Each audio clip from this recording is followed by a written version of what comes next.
Tim Adams in person. Nice to see you. Good to see you. Good to see you guys. So your group, the IIF, represents all the banks around the world. Around the world. And you've been traveling and talking to all of them. What is we covered Jamie Dimon at length today, but what is the current mood specifically overseas around what's happening in Russia, the sanctions, and just how much it's going to bite the global economy? Sure. A lot of concern about growth, especially in Europe, on the eastern periphery.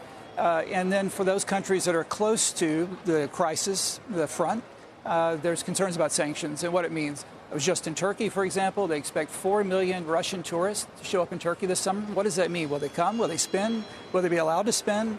And is there a potential threat to the institutions if there are more sanctions put in place?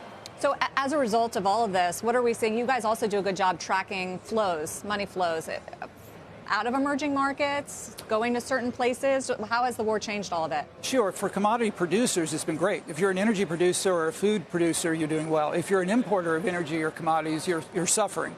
Turkey, for example, has to import energy. Egypt has to import food.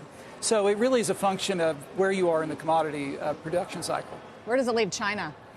Well, we've seen some capital flow out of China. I think there's a lot of concern about where China's going, what decision they're going to make. And, as I've told you, Washington is poised for a tough approach to China. If China makes the wrong decisions over the next few weeks or months, we could see real action out of Washington. That's exactly what Yellen just said.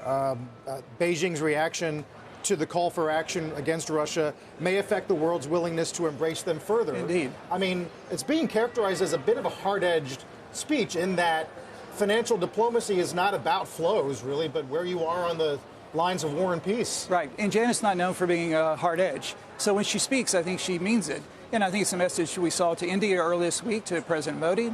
We're hearing it for the Chinese. I think they need to make a decision about where they are in this crisis. Do you have any sense as to what our response might be, though, if they don't?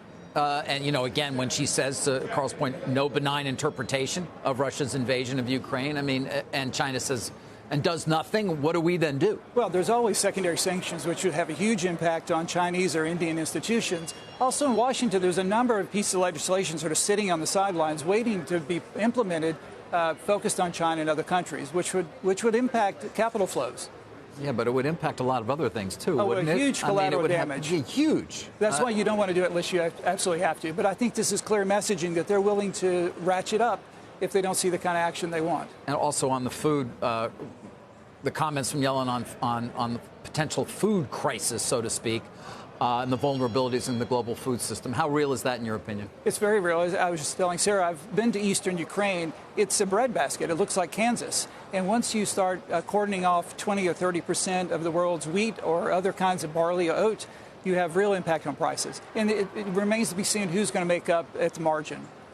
The problem is we just don't know where this is going. We don't know when the war is going to end. Right. We hope sooner than later. We don't know when the supply chains are coming back. Now they're getting worse with China. So in that kind of environment, how do you plan and what is the outlook? Yeah, I think Jamie hit the nail on the head today. We don't know.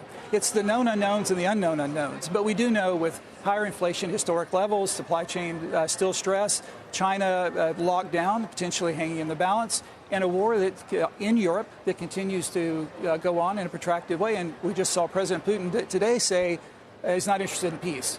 So this isn't going away anytime soon.